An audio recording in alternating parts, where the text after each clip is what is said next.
Hello guys, welcome back to Beyond the Realms, and today I'm going to be reviewing the latest film from New York native Richard Terrasi entitled The Festival. Now, a long time ago, about 5 years ago, I would say, it was 2007, I was writing for FateOfTheYears.com, and I received a screener from Sarah, who runs a website, for a film called Am I Evil? Just about the exploits of a serial killer. And that film was Richard's first film, and it totally blew me away. Like, I really loved that film a lot. I thought, it showed a lot of talent. I loved the way it played out. I loved the social commentary of the film. The effects were awesome. I was just really, really drawn to that film a lot, and just really loved what Richard did with it. I've since, talked to Rich several times, and, I've known about this film, The Festival, being in the works for a while, so, to get this film in the mail and finally be able to watch it was really cool. Now, this film is based off of a short HP Lovecraft film entitled The Festival also. The film is not... it's not an exact, replica of the story. Rich took the story and made it into a feature-length film. And basically, it tells a story of a guy named Charles who, his girlfriend, Monica, they're supposed to be going to her grandparents' house for this annual festival in Kingsport. And she gets called away on business, so Charles goes ahead, and goes himself.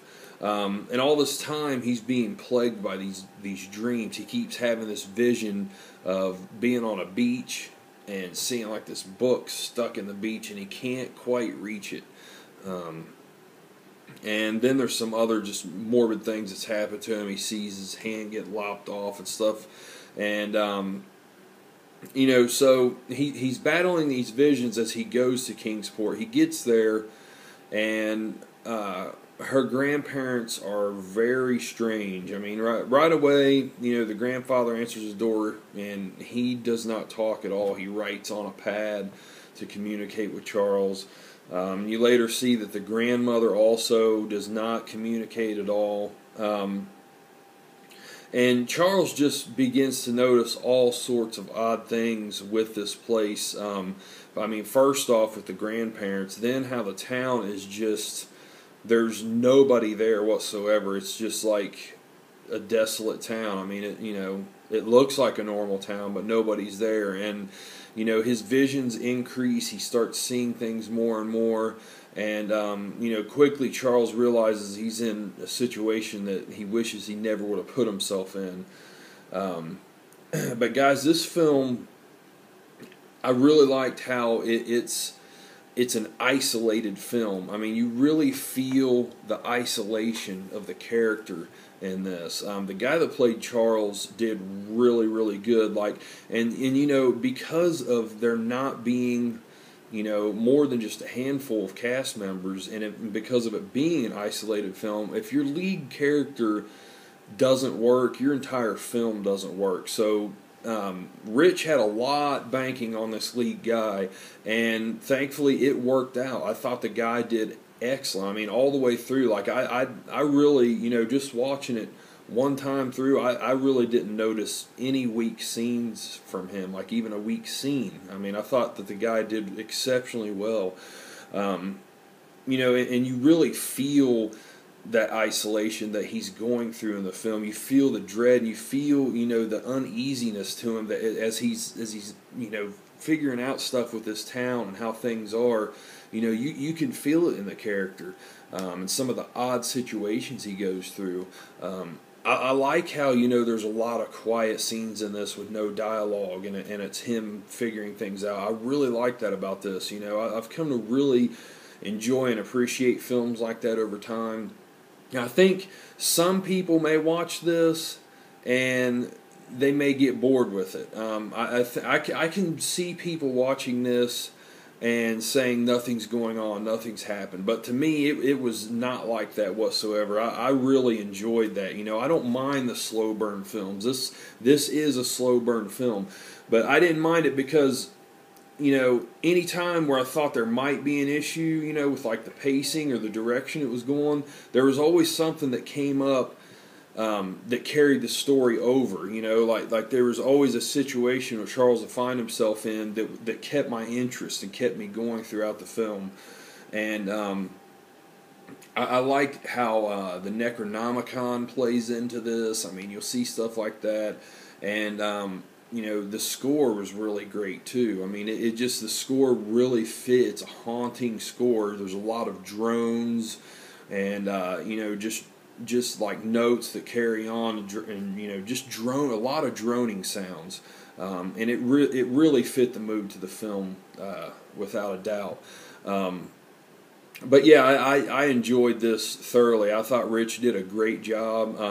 You know, it's not heavy on the gore, heavy on the effects, but the ones that it does have are effective.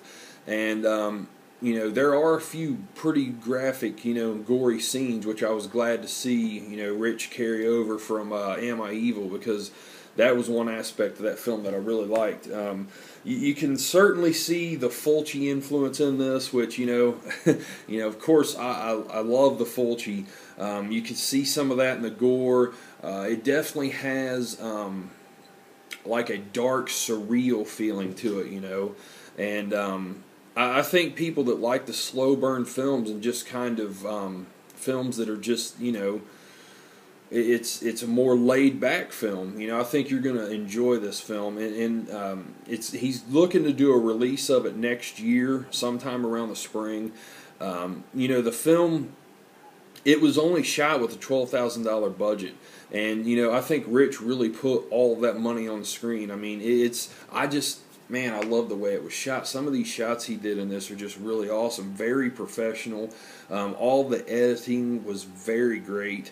There was no scenes, you know, with choppy editing. I mean, a lot of times, you know, when you get into these micro-budget films, you know, you can have those problems like that. But man, I mean, the editing was really good. I loved a lot of the shots in it, how he pulled a lot of these off. You know, low angles of subway coming by, and you know, overhead shots that slowly cream down onto the character, and you know, shots of like big open water and cityscapes. There's even a helicopter shot in it from over top the city. I mean, just it's shot really, really well.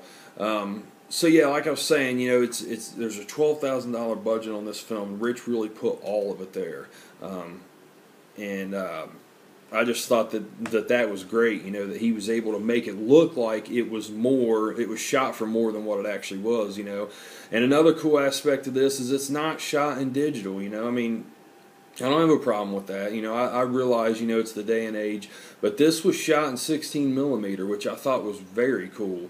You know, you just don't see enough of that anymore. You know, Rich said he was really going for like a 70s and 80s feel to this film, and I can see that. I mean, I can definitely see that with the way, you know, again, it's a lot of those old school shots and stuff like that. You know, let's see what else I was going to say about this. But Rich's website is let's see here. I want to make sure I get this right. darkvisionfilms.com, where you can get updates on all this. Like I said, he's looking for a spring release on DVD and Blu-ray, spring 2013 that is. But he is also going to be releasing a new director's cut of Am I Evil, like a redux version of it. So I'm really interested in checking that out.